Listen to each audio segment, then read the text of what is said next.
harashuta. El viento carga a la lluvia en su espalda.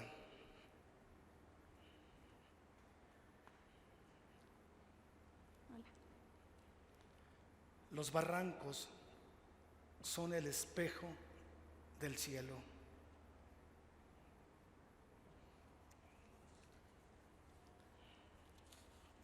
Ui hamangu, honi rakuti, oso yagosti, yakuti, dabeni. Entre paredes flotantes, atada a los barrotes dibujados, risas de máscaras y payasos que arrastré de mis sueños.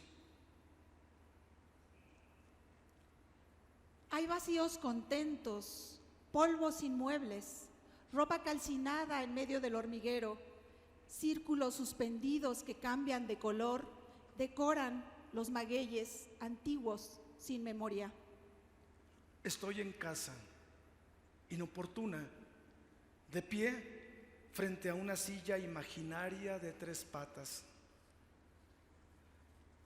Se oyen cuerdas sin violines, cantos sin cigarras. Los insectos devoran la luna vacía y el barranco es el cielo. Estoy en casa, sangre sin venas, concluida, con la sonrisa de una niña en mis recuerdos, aleteo de mariposas en mi olvido. Estoy en casa, entre cactáceas flotando sobre mi lecho de palma, sauce petrificado frente al pórtico, esperando tu regreso. Tip ui, onarashi naratza, masta, que nuyashi, tatana ge yaveni, ge da panti, da yoti, epu da tagi hara oto, da koi, nehin da koi harandahi, rahi nera zoi a, nua, que madi manque kei, nura thuhu mazi nana, nura noya, nura ni, nura fati, nantede. Tengo la piel de un árbol, mis cabellos son sus hojas. Cada una de ellas son recuerdos que se enredan, se secan y caen al vacío. Se dibujan y se desdibujan en el aire la sangre y la historia. Lo que mi carne estima el nombre de mi madre, su voz, su rostro, el eco de su risa. Soy un coyote que emerge del manantial con su poderoso aullido, coyote que llora para acelerar la metamorfosis de las mariposas, crisálida y mariposa. En un segundo soy el tiempo. Tú eres el coyote que cuida del monte, coyote espíritu del bosque. Tu carne es madera, tu cuerpo es un lago, es río, es océano. Subes y bajas por efecto de la luna. Tu corazón es marea, pero alguna vez fue maíz. Fue huitlacoche que los niños hicieron con lodo mientras jugaban en medio de la siembra. Eres memoria y omisión, olvido y presencia, canto y silencio. Yo soy el sopilote designado a barrer el mundo, resignado a comer de la podredumbre, castigado por un Dios que no entiende lo que dice. Tú eres un anciano que se volvió piedra suplicando a Dios. Ellos le hablan a un Dios políglota que sin embargo no habla otomí. Te vas. Mientras te marchas, mis ruegos hablan con el sol, con el rayo, con la tierra, con el agua, con la nube, con la lluvia, con los cerros, con el viento que está en su casa, en el corazón de una gruta. Sideni San Juan, Sideni San Juan, Didengagua. Sideni San Juan, Sideni San Juan, Didengagua. Dañe pudañe hedadugagi Didengagua. Dañe pudañe hedadugagi. adugagi di dengawa. Deni bie, deni mande, hinto da kukagira mate.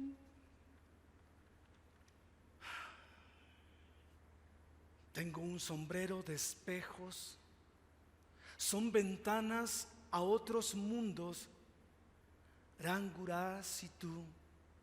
Al inframundo, al mundo de los eternos. Se vacía el cielo.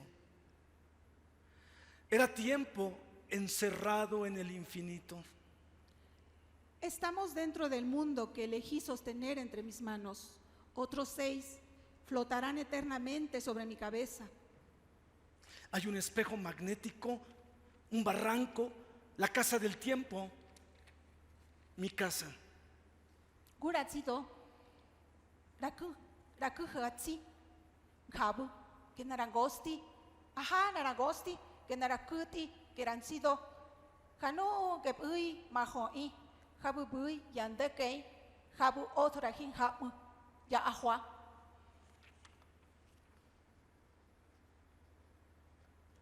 Hay un río quieto que nunca duerme, cae de la cima del cerro, del pie de un fresno.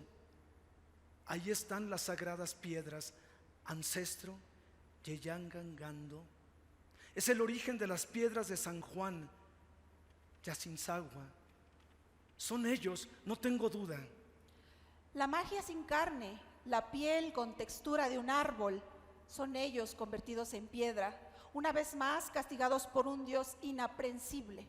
Con la ayuda del espejo puedo ver sus rostros, los verdaderos, los que vieron los primeros hombres, los gigantes y enanos, al humano de hoy, quien obedece a sus dioses, lontananza entre cuervo coronado y sopilote desterrado. Es difícil ver los rostros porque se desvaneció el mío. Se congeló en medio del desierto, se quebró. Mientras te buscaba aquella noche, me perdí. Era otoño, creo. El suelo estaba tapizado de hojas muertas. Todos los días se quedaron fuera de sí, se aletargaron. Los recuerdos vienen y se van como el mar cuando se aleja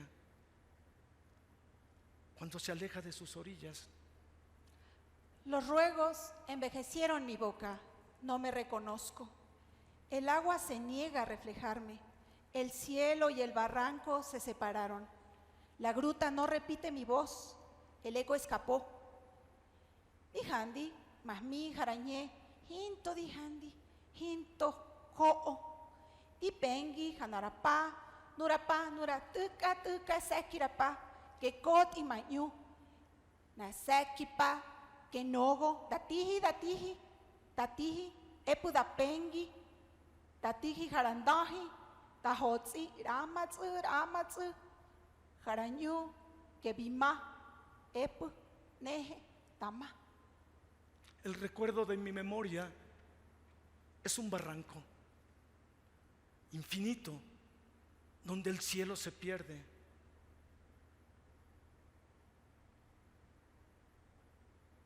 Soy día, soy noche, soy la esperanza de Yosipa, Dios, luna y sol, Dios del tiempo. La dualidad de la triada, dualidad y triada, la misma que vive en mi cuerpo de sur a norte. Mi historia es una vasija de recuerdos que se desborda, se solidifica. Miro el espejo, no me reconozco. Regreso a un tiempo, a ese instante del que no puedo escapar, instante que se exalta, corre, se detiene, toma aire, respira tranquilamente, mira hacia atrás y de cualquier modo ocurre, como esos días que simplemente pasan, vuelven, transitan lento y se van. llenos de aquellos instantes sin forma. Miradas de promesa. En los huertos de maguey, espinas de mezquite que agujerean las tristezas. Palabra de biznaga con un punto de cruz que borda mi sonrisa. Tus dedos de maíz borran mis días, se ahogan en maguey fermentado. Tus manos se enredan en hilos de mazorca, te hunde el vacío. Eres silencio. Envidio al diminuto gusano que en sueños se sabe único. Y tú, soplo noble y perverso, entraste en mi frágil pecho, hallaste la cobardía que florece en mis entrañas. Insecto como niño, exploras el vientre de la tierra. Hoy, por tu aniversario, podré borrar la huella del caracol que seguí. Luego perdí. Me sentaré a contar las piedras del hormiguero. Cada una será un pensamiento para ti. Vendrán las mariposas a descansar en mis pestañas. Verás llover sus colores de mi llanto. Congelaré el olvido. Ya sin tiempo, como todos los días, estaré pensando en ti. Rabu yapa disadi. Si disadi nihi pagi erde magi erde numane pagi erde masadi. Kenguya zungwe ga apio nubu kabudinyo. Ginkwe geto hingine gi erde masadi. Tata yapadi aki habu mazidada ta agira makap aha. Geto di turatu dun tiratu. Idi nangi hama aha o torapaha. Stizora hiadi que ani gato ra rojo karabada. Rabu yapadi beni que hingip uy kange disadi tata yapadi sadi di akwi naranyuni que tarai madada manana ne di turatuhu ne pudi sadi mamagi pungi si sanhua hapugi pengi disadi nehe disadi manaki tata yapa shamagi ode shamagi ehe si sanhua kisuran bonti razungwe ga abio bitagi sofogi. La puedes ver columpiándose en la luna. Puedes ver sus ojos tras la lluvia, su corazón en las margaritas. Puedes oír que corre con el vuelo de los pájaros. Su aliento es la brisa nocturna del verano. Cada que ella quiere verte, el sol se asoma por el horizonte y es cuando amanece. Puedes escuchar su voz en una cascada, en el río cuando acompaña su canto. Puedes sentir el miedo de la noche que se mete a la gruta y olvida cómo regresar mientras la luna desvaría. Los grillos imaginan el día siguiente, nos lo narran. Puedes seguir a las luciérnagas a donde cae la tarde. Alumbran mientras ella sacude el sol que ya se quiere ir a dormir. Tú, hermana, hijo mío, dijo con el llanto encadenado a su recuerdo. Es océano, lluvia, Trueno eres tú. Es la vida del tiempo. Eres el maíz que no sirve para semilla, pulque que no fermenta, tunar sin tunas, noche sin noche, cactácea muerta, resto de noches largas. Mi pensamiento es un pájaro tutubichí que habla. Me pidió que volara, que no caminara sobre la tierra. El viento, la tierra se acabará, pero el viento nunca. Tunti di Hamadí.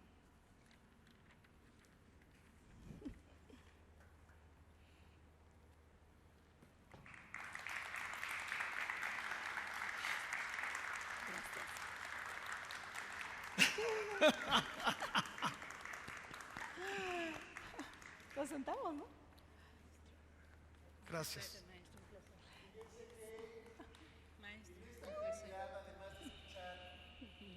¿Te gustaron? Nos gusta saber, ustedes como escuchas, como público, Esa es mía. ¿qué sintieron? ¿Qué les hizo pensar esta serie de poemas? O poderlos escuchar incluso en español. A nosotros nos gustaría saber qué opinan de lo que si ustedes también quieren preguntar algo a nuestra autora o a nuestro actor, lo pueden hacer. ¿Les gustaría saber algo acerca del otomí, por ejemplo? ¿Quién levanta la mano? ¿Ya habían escuchado otomí? Hola, ¿qué tal?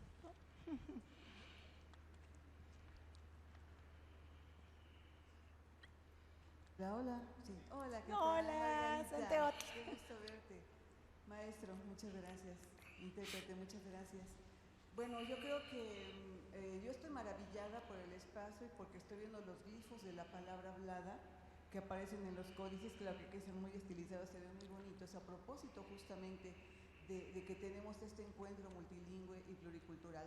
Yo insisto en esta parte porque es maravilloso, en verdad, poder tener esta interacción lingüística y esta interacción cultural. Aquí no solamente venimos, viene usted maestra, a leernos en su lengua y el maestro en la suya y la intérprete en la suya, sino tenemos esta interacción maravillosa porque no son cosas aisladas. Afortunadamente, esa es una de las lenguas, de las 68 lenguas que tenemos, de las lenguas indígenas, la lengua de señas y el español, que forman parte de nuestras lenguas oficiales, justamente porque somos una nación multilingüe.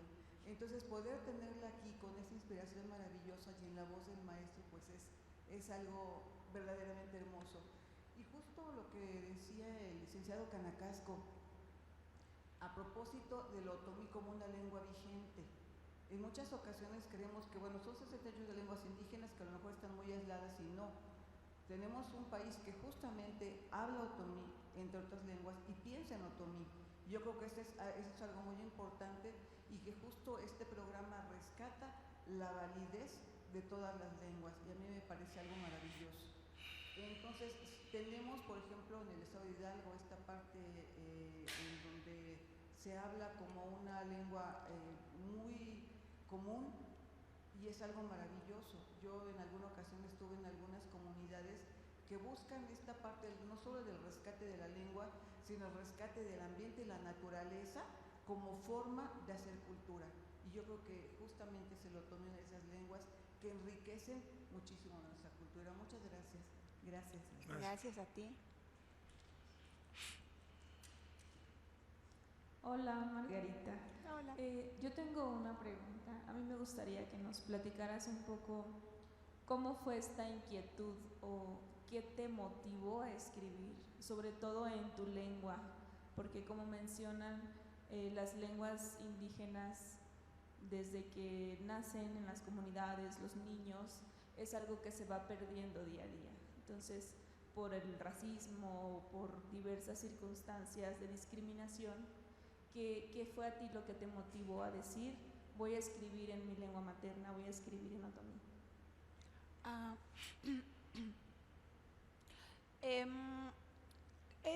muchos espacios que para mí asumir la identidad vista como un concepto de identidad, me costó muchos años de terapia, muchos años de ir con una psicóloga y con varias, porque de repente pareciese que eres indígena en la ciudad, pero en tu pueblo pues no eres pues normal, una persona.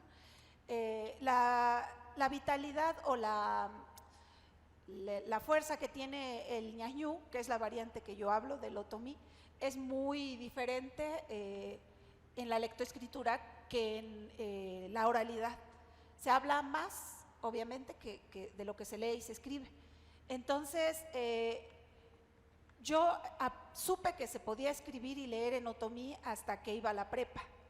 ¿Pero por qué? Porque yo ya lo hablaba y demás, lo entendía y lo pensaba, pero no sabía que se podía leer y escribir. Y una amiga mía que hablaba náhuatl empezaba a escribir sus cartitas, escribíamos nuestras cartas para nuestros novios con frases en náhuatl, y entonces yo empecé a escribir también dibujos y cartitas y palabritas. Como yo entendía desde lo hablado, la escritura, pues eran unas aberraciones lo que yo escribía en otomí, porque las letras a veces no alcanzan a cubrir la tonalidad de la palabra. El otomí es tonal, hay 3 tonos, entonces una palabra está escrita y tiene 3 acentos no escritos, pero que hay que pronunciarlos. Y bueno, en un verso hay un montón de tonos, como ustedes pudieron escuchar. Entonces a mí lo que me motivó primero fue hacerle competencia a mi amiga que escribía en náhuatl. Después, la verdad, sí fue una cosa de estructurar mi mente, porque pasé una depresión muy fuerte porque me peleé con mi papá, todo un lío que ya luego les contaré. Y eso me hizo volver a mis pensamientos en otomí, reestructurarlos, decir, a ver qué está pasando, por qué estoy pensando estas cosas, por qué. Y bueno, que la psicóloga, bueno, yo también soy psicóloga, me decía, es que tienes bloqueados, ya saben, ¿no?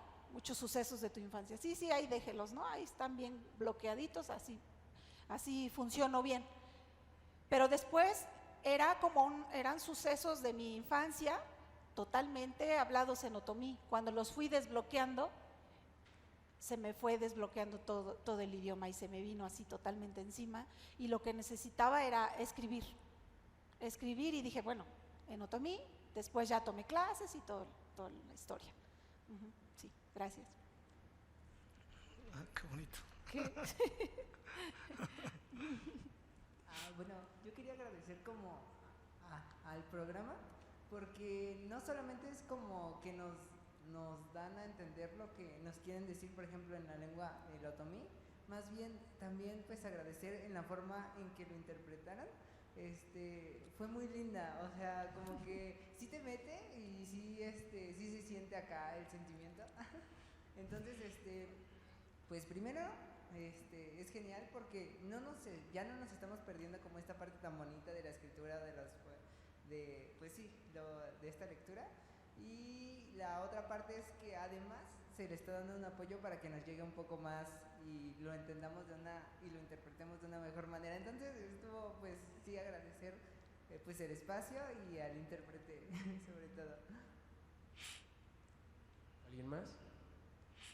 Fíjense que a mí me gustaría preguntarle a ambos, sobre todo desde el punto de vista como autora, a Margarita y a Víctor como lector, como intérprete, ¿qué les hace sentir el otomí con respecto a la naturaleza? Porque yo he notado que las lenguas originarias tienen mucho que ver con la naturaleza, tienen mucho que ver con la familia, tienen mucho que ver con la comida, por ejemplo.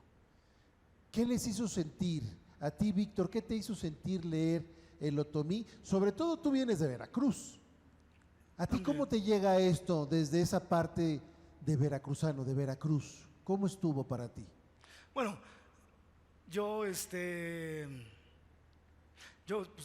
claro, cargo mi cultura, mi origen, pues desde que nazco, y lo he llevado durante toda mi vida, lo cual me permite también poder apreciar cualquier otro tipo de cultura y reconocer sus valores y vivirlas.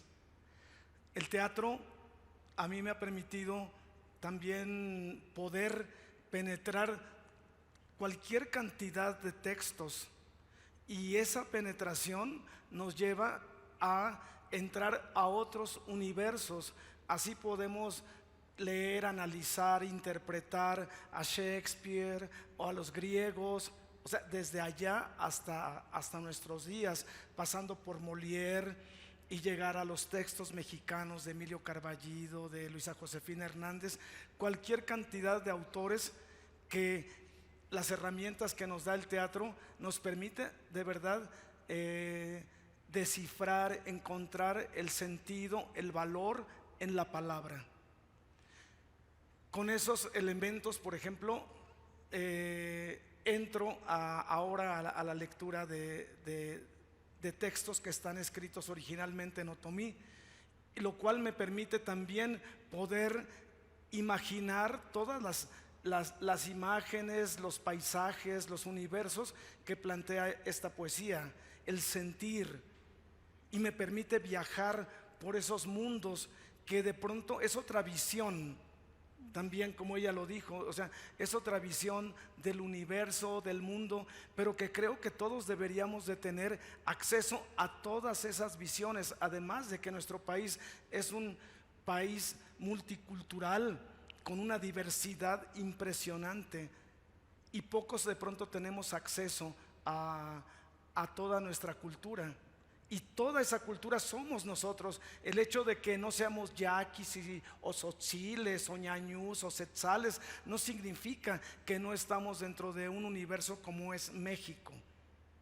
Y creo que también ahorita con el programa nos permite eso, acercarnos, aunque sea un poco, a otra forma de ver, a otro sonido, a escuchar otra melodía, como ella lo explicó, esa lengua tan melódica, tonal, que es muy importante. Y creo que sí sería bueno pues que siguiéramos con este tipo de programas, porque sí nos recuerda lo que somos. Y de verdad, eso es como yo puedo, o mi acercamiento a partir de estos textos, ¿no? Quizá había escuchado o trabajado algo de los rarámuris, los tarahumaras o los tzotziles, pero nunca me había tocado tan de cerca el ñañú, lo cual de verdad a mí me dio muchísimo gusto. Gracias. Pues, gracias. Yo primero agradecer justamente a Víctor, porque la lectura de este poema era muy complicado, porque es un poema que está muy pegado a la oralidad, y la traducción, primero pues costó bastante trabajo, y segundo, que lo que creo que debe prevalecer de un idioma, y que tal vez sea un logro extraordinario que se pueda conseguir, es que el pensamiento y el sentimiento del idioma ustedes lo puedan ubicar, lo puedan reconocer. Y eso se logró gracias a que me propuso, vamos a hacer esto. Yo soy muy así, hagan de cuenta, si tengo una estructura en mi cabeza y no me salgo de ahí, salvo cuando escribo, y eso es algo que le agradezco mucho a Víctor, porque además logró justamente resaltar, como dijo, sacarle ese sentimiento del idioma, no solo la traducción al español, que a veces se queda un montón en el otomí. O sea, a veces, por más que quieres llevarlo, dices, híjole, aquí, ¿cómo les digo todo lo que significa decir, ay Dios? Así, ¿no? No hay manera de que se los diga en español. Pero ya con este tipo de trabajos, alguna vez intentamos hacerlo con danza, pero creo que todavía hay falta para eso. Pero sí, bueno, agradecerte eso, Víctor. ¿Y cómo era la pregunta? Bien, sí. En mi pueblo se ofrenda a las piedras de San Juan, que ustedes escucharon aquí que se menciona un montón. El espíritu del monte es un espíritu que cuida el equilibrio.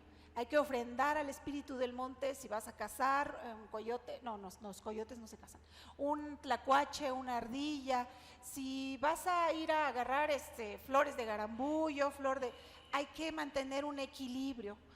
Para nosotros y para la mayoría de los pueblos no es recurso natural, es el todo, es la piedra camina, cuida y guarda el equilibrio y le ofrendamos. Hasta la generación de mi papá, ahorita ya casi no, se ofrendaba, se ponían dulces, galletas, pan, para cuidarlos a las piedras de San Juan. Ahorita pues ya la situación está muy difícil, hay mucha migración, la juventud pues ya no, estas cosas de la naturaleza pareciesen más como, sí, pues no muy importantes. Entonces, para nosotros los otomís es eso, guardar el equilibrio con la naturaleza, todo lo referente a mi cuerpo se hace alusión de la misma forma que las plantas, los árboles. Rashi, la piel, así como la piel del árbol, el brazo, la rama del árbol, así es en nuestro pensamiento. Entonces eso es algo que me enorgullece porque es la espiritualidad de mis padres, de mi madre, y qué es lo que yo hago, ofrendo. Entonces bueno, eso. Y también a mí me dio mucho gusto descubrir eso, es tan melódico y tan extenso que yo me imagino que son muchas metáforas, que cuando habla, y la traducción es muy corta, ¿no? Y sin embargo eso es muy bonito, porque también habla de otro universo, de otro juego formal, que claro, ellos no lo piensan como un juego formal, ellos así viven, así piensan. Fíjate, Margarita, que se me hace bien interesante todo esto que dicen los dos, pero particularmente la visión y el concepto de recurso natural, esta visión como demasiado técnica, demasiado capitalista, vamos a decirlo así, de lo que es la naturaleza, y la visión del todo, la visión de que como aquí formamos parte del todo. Si nosotros descomponemos allá, no nos damos cuenta que también nos descomponemos a nosotros. Y eso es algo que hay que tomar muy en cuenta.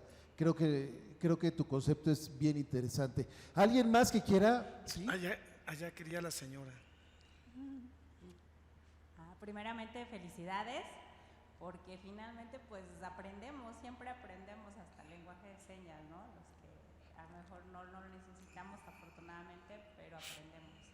Y quisiera preguntarte de dónde eres originaria y si alguna vez has sentido discriminación por hablar a lo mejor tu lengua, conservar tu lengua y promover tu lengua, ¿no? Que deberías de al revés, ¿no? No deberíamos ser racistas en ese sentido, sino admirarlos porque finalmente eres bilingüe, ¿no? Y promueves esta bella lengua.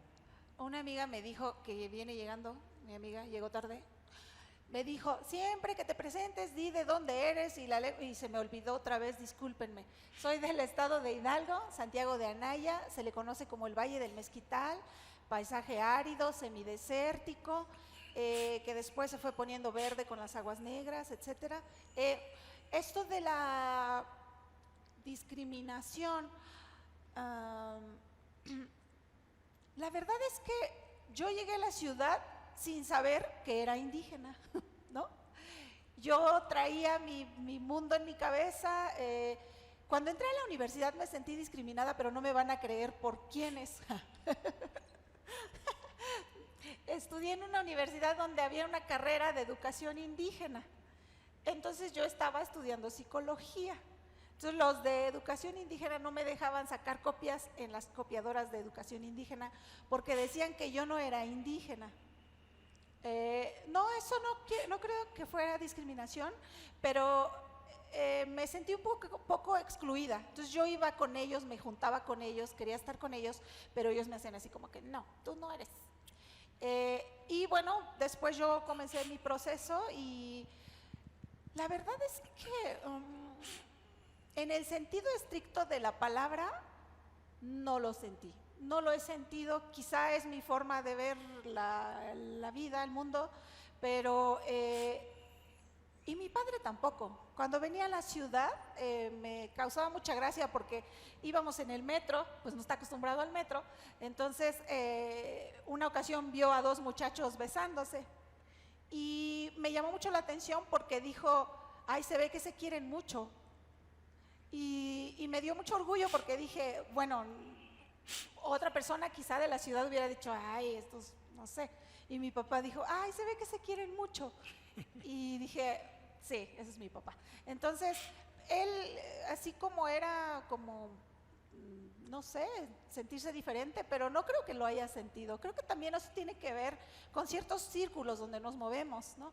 Porque al final el identificarnos de cierto modo, pues sí contrastamos, ¿no? Llegamos a algún punto y dicen, ah, tú no eres de aquí, tú eres de otro lado. Y ya si dices, hablo una lengua indígena, comienza todo ese avasallamiento que yo digo que es como una cosa de prejuicio, así de como si te echaran encima una cobija y ya no te la quitan más. Entonces creo que tiene que ver con eso, ese discurso de discriminación. Yo trato como de desmenuzarlo, ¿ves? Como irle quitando así pequeños pedacitos, porque a veces tiene más que ver con cómo te posicionas ante el mundo, ¿no? Si yo digo, bueno, es que yo sufrí un montón de niña, es que fíjense que yo pasaba un montón de hambre, y fíjense que mi discurso más bien quisiera encaminarse a la dignificación. Sí sufrí bastantes cosas, pero igual que muchos mexicanos y mucha gente que vive en ciertas condiciones. Entonces, como para verlo no desde el lado folclórico, sino del lado real de las cosas, más bien. Pero sí, realmente es bien importante. De hecho, en la UNAM ahora se va a integrar ese tema de racismo y discriminación a la materia México Nación Multicultural, que es donde doy clase, y justo por la importancia que tiene. Muchas gracias.